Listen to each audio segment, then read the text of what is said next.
Okay, so pag-usapan po natin yung latest development sa 2026 impeachment ni Vice President Sara Duterte kasi as of today po, June 22, 2026, ay nagkaroon na sila ng second pre-trial conference for the impeachment. At yung balita po ay magkakaroon pa sila ng succeeding impeachment pre-trial conferences. So today po, explain ko unang-una kung ano ba talaga yung pre-trial conference, ano yung purpose niyan, and then pangalawa po, explain ko rin kung whether or not pwede ba talaga magkaroon ng quote-unquote kainan ng buhay sa pre-trial conference kasi ang sinasabi po ng defense ngayon or yung mga pro-VP Duterte, kinain daw ng buhay yung defense, yung prosecution. And of course, yung prosecution, ang sinasabi naman, hindi daw nagkaroon ng ganun kasi wala naman daw any arguments during the pre-trial. So, explain ko po yan sa inyo.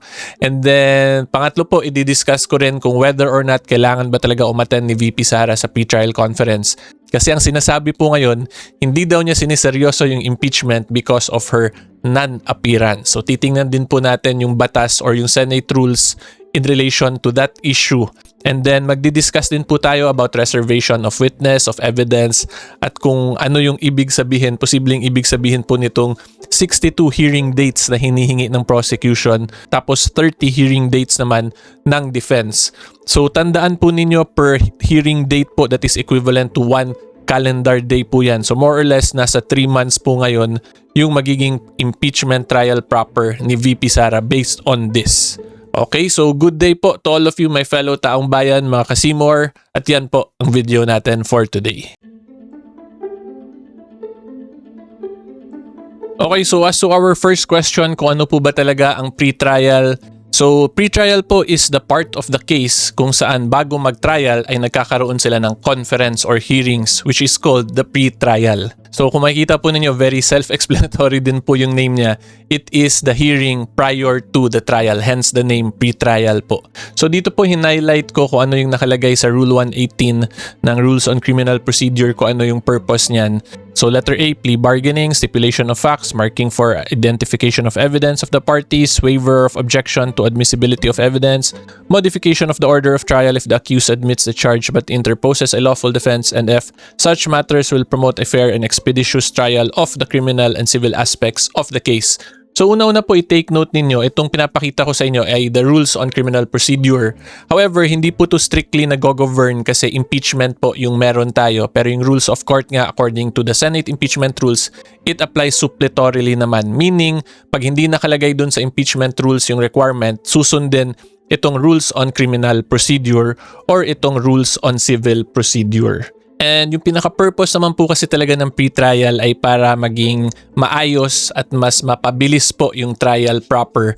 Kasi dito na nila i-identify initially po yung mga evidence na ipepresent sa trial, sino yung mga witnesses, and then magkakaroon din po sila ng agreement as to certain facts, factual circumstances of the case. So ito po yan, yung stipulation of facts. So when you say stipulation of facts po, this is basically agreement between the prosecution and defense regarding certain factual circumstances na yung ganong bagay ay nangyari or agree sila na totoo talaga yon. So yung pinaka-common dyan, of course, is the identification of the respondent in this case. So kung sabihin ng prosecution, the respondent is the Vice President, of course, mag-admit dun ngayon or mag-agree yung defense. So yan yung mga stipulation of facts. Mamaya po mas i-discuss ko pa yan kasi pasok yan dun sa question na kung whether or not nagkaroon ba talaga ng quote-unquote kainan ng buhay. Okay, and then marking for identification of evidence kasi generally, hindi ka pwede mag-present ng evidence unless na lang, of course, minark mo yon during the pre-trial or nag-request ka for reservation of evidence. So yung nabasa ko po ng mga news articles dito sa impeachment ni VP Sara, pwede naman silang mag-submit ng evidence later on kasi nagkaroon sila ng reservation of witness and evidence dun sa pre-trial conference. So yung main purpose lang po talaga ng pre-trial is yun nga po para mas maging maayos at mapabilis yung trial proper. At tumatagal lang yan siya because mainly of the volume of the facts na gusto nila stipulate or yung pagkasunduan nga ng parties or because of the volume of the evidence. Kasi kung madaming evidence, kailangan po yung markahan lahat. Tapos of course, kung mga photocopies yung meron sila, kailangan nila yun i-compare kung yun ba yung parehas talaga dun sa original or certified true copy. So yan lang po ang pre-trial. Ngayon punta na tayo dun sa first interesting question natin kung whether or not nagkaroon ba talaga ng kainan ng buhay during the first pre-trial conference. Okay, at ang sagot po dyan, kung ako ang tatanungin nyo, posible po nagkaroon ng kainan ng buhay kasi pwede naman po talaga mag-argue yung parties during the pre-trial conference. Ang only difference ang po niyan pag arguments pa sa pre-trial, hindi pa po talaga siya controlling as to whether or not ma-establish ba yung gusto nilang ma-establish na pwede gamiting basihan ng korte dun sa eventual decision. Okay, so medyo ano po yun, madami tayong liko-liko doon, but to further simplify it, posible pong magka-argument sa pre-trial pero hindi lang siya conclusive pa talaga kasi yung actual issues na mare-resolve po yung actual issues, dun yun talaga sa trial proper. Pero dito po kung makita nyo ang highlight ko, stipulation of facts. So dito like what I explained earlier, di ba? Pag stipulation of facts, yan po yung mag-a-agree yung parties na certain factual circumstances ay totoo talaga. So ang example po na masasabi ko dito, let's say yung prosecution gusto i-present yung COA document. So kung sabihin po ng prosecution na yung COA document na yun is sufficient to establish wrongdoing kasi na-desisyonan na siya ng COA and bank, tapos gusto po ng prosecution ay mag-agree doon yung defense. So in that case po, kung ako ang defense lawyer, ang sasabihin ko po niyan, I agree as to the existence of that COA document. Kasi nilabas naman po talaga yun, di ba? In-issue talaga ng COA at dinesisyonan ng COA and bank. Pero ang sasabihin ko po doon, we do not agree that it is proof of wrongdoing kasi yung COA only touches on auditing standards. It does not establish or determine the guilt of an accused in relation to criminal liability. So dun pa lang po makikita ninyo, meron na talagang possible room for argument or pwede nang magkaroon ng kainan ng buhay between the prosecution and the defense. Pero i-clarify ko lang din po hindi ko sinasabi na yung COA document yung basis nung nagkaroon daw nung alleged kainan ng buhay between the prosecution and defense. I am just giving you all an example po kung saan pwede na nga magkaroon ng room for argument dito pa lang sa pre-trial. And it is for that reason kaya ko po nasabi na posible po talaga nagkaroon ng kainan ng buhay. Pero yun nga po, please take note na during pre-trial, there can be arguments, there can be kainan ng buhay, pero hindi yun siya controlling pa talaga as to the final decision. Kasi yung substantive aspects po, yung i-decide na talaga ng korte kung whether or not sufficient ba yun siya to establish, dun yun sa trial proper nangyayari. More on preliminaries pa lang po talaga yung sa pre-trial. So dun pa lang po, isang example pa lang yung binigay ko, pero makikita nyo na po na may room talaga for argument. So kung may room for argument, posible po talagang nagkaroon ng kainan ng buhay between the prosecution and the defense. Yung question na lang po talaga dyan, kung ano kaya yung issue na yun na pinag-usapan nila. Kasi interested din po ako pero unfortunately hindi ko po nakikita yung actual pre-trial brief ng parties kasi hindi po siya linabas in public if I'm not mistaken. I've tried searching pero wala po akong mahanap na copy.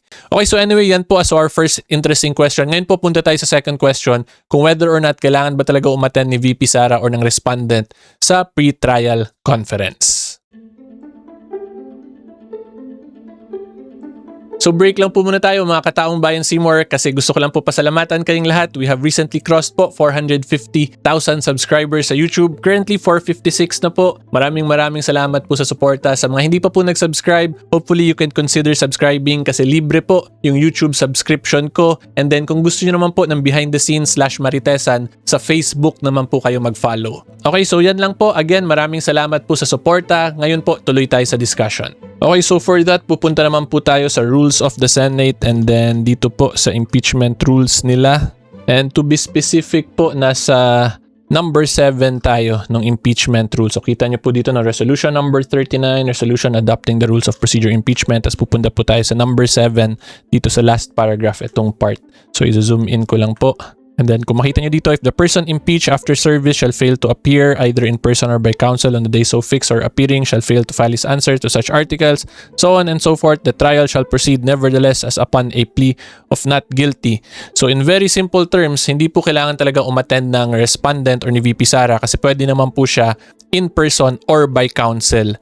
Tapos kung let's say wala talagang umattend, kahit counsel niya, yung abogado niya hindi rin po umattend, ang mangyari, tutuloy pa rin po yung kaso pero magkakaroon lang ng plea of not guilty. So yan lang naman po, since ang nakalagay sa batas hindi naman required personally mag-appear, edi karapatan po yan or privilege po yan ng respondent na hindi siya mag-appear tapos ipaubaya na lang po niya sa lawyer niya. And then as to the issue of kung yung ganong action ba ng respondent or ni VP Sara is a showing na hindi niya sineseryoso yung ganong action, ang masasabi ko lang po dyan, medyo ano na yan political statement na yung ganon. So pag political statement, then it will be dependent on the Filipino electorate kung ano yung magiging response nila dyan come the next election cycle. And the reason kaya ako po nasabing political statement yan kasi the law does not require it. Hindi po ginawang mandatory. So yun nga po, since the law does not require, then prerogative po yun ng respondent na hindi mag-attend. Tapos kung tingin nga po ninyo ay binabastos ni VP because of that action, edi doon na po kayo bumawi sa 2028 election. Ganun lang po yun. Basta in summary, I see that as a political statement because legally, hindi naman po mandatory nga yung personal appearance. Okay? And then ngayon po, i-discuss ko na lang din yung tungkol sa mga reservation of witness and evidence kasi may mga news articles nagsasabi na pwede daw yung quote-unquote surprise witness or surprise evidence during the impeachment trial. Okay, so ang una ko pong masasabi kung whether or not pwede ba talaga yung surprise witness in an impeachment ay pwede siya considering inallow siya ng impeachment trial court. So, why I am stating this is because in regular cases po, pag magre-reserve kasi ng witness, usually kailangan yan may identification. So, itong surprise witness, siguro hindi pa properly identified but based on how the case will develop, the impeachment trial will develop, ay pwede mag-present yung parties ng witness who will refute or possibly support the position, the legal position po na gusto palakasin ng either party. So kung inallow po yun ng impeachment trial court, edi pwede po yan. So strictly legally speaking, hindi naman talaga yung surprise witness. This is more on in the nature of a reserved witness. So ang curious lang ako dito kasi for sure yung iba dito ay wala pang pangalan talaga kung sino yung witness na ipepresent nila. Kaya yung coverage ng balita puro surprise witness. Kasi in civil procedure nga, kailangan diyan dapat masabi mo man lang sa court kung sino yung witness na re-reserve mo na i-present later. In simple terms, hindi kasi pwede yung gulatan talaga. Pero since inallow nga to na impeachment trial court, then we will just see what will happen. And then as to reservation naman po of evidence, ang magandang example lang dyan na ma-discuss ko is yung tungkol sa COA. Kasi yung COA po, di ba, is the basis of the misuse of confidential funds, alleged misuse of confidential funds si VP Sara. So ang alam natin na meron ngayon ay yung COA and bank may decision na rin. So kung later on maglabas yung Supreme Court overturning the decision ng COA and bank or in simple terms pinabura ng Supreme Court si VP Sara in relation to that confidential fund issue, ay pwede yun i-present later on ni VP Sara or ng defense as a supervening event kasi during the pre-trial conference wala pa naman po yung Supreme Court decision na yon. So paglabas later on yun, ipapa-admit nila or ipe-present nila yon as added legal basis or legal argument nila. So in a way po that is somewhat similar to a reservation of evidence. Although strictly legally speaking, hindi naman talaga evidence yung Supreme Court decision kasi that is law of the land na po pag naging jurisprudence siya. Pero yan yung example lang na mas tingin ko mas maintindihan nyo po kasi pag i-explain ko yan kasi alam nyo naman po sigurong lahat yung tungkol sa misuse of confidential funds and yung sa COA issue. But again, take note, hindi ko po sinasabing i-overturn ng Supreme Court but I am just stating na pag yun nga may lumabas na decision ganon, pwede yun i-present later on. So yun nga po, papasok siya as somewhat similar to a reserved evidence. And then as to the trial dates naman po, kung whether or not pwede ba ito mapaikli or mapahaba, ang masasabi ko lang po dyan, mapahaba, posible po talaga yan kasi in cases, common po yung nagkakaroon ng resetting of case. Diba? So kung na-reset, ibig sabihin hindi magkaka-hearing today, so mamumove the next day. And of course, kung hindi kasalanan ng prosecution or ng defense yung reset na yon, hindi yun mababawasan yung trial date na ni-request nila. So sa tingin ko po, ang mga possible reasons ng resetting, kasi hindi naman to regular court, this is the Senate Impeachment Trial Court. Pero diba lately, or a couple of weeks ago lang during the Senate presidency of Senator Cayetano, nagkaroon nung yung gunfight na issue. So kung magkaroon ulit ng ganun or mangyari yun, edi posible magka-reset po yung mga hearing dates na pinrovide for either the prosecution or defense. Hindi ko po sinasabing mangyayari ulit yun but I am just giving example since nangyari siya very recently ay hindi natin alam kung baka maulit din siya because of this impeachment case. And aside from that, yung mga possible causes ay kung let's say magkaroon ng national emergency, di natin alam, di ba? Kasi mag-rainy season na naman po.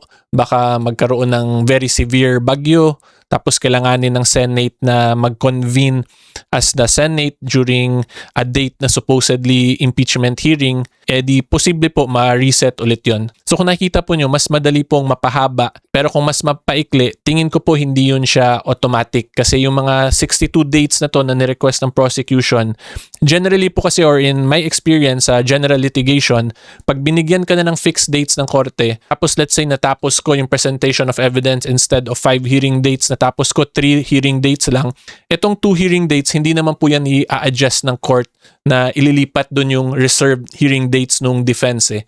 So yung 5 dates na yun na binigay sa akin, nakaset na yun sa akin lahat. Tapos yung next, magsa-start yung defense during the dates na pinrovide sa kanila. Yun yung general rule. Unless na lang po, of course, maglabas ng court order tapos in-adjust. But ang dilemma lang dyan, of course, yung defense, pag biglang in-adjust yung hearing date nila, sa tingin ko magre-react po yan. Kasi itong 62 dates, for sure, nakakompute na rin yan sa brain nila na ipe-prepare nila yung defense nila during this period at yung other pleadings nila, documents, kung may mga motions pa sila. So, papasok yun 62 preparation plus yung actual 30 nila.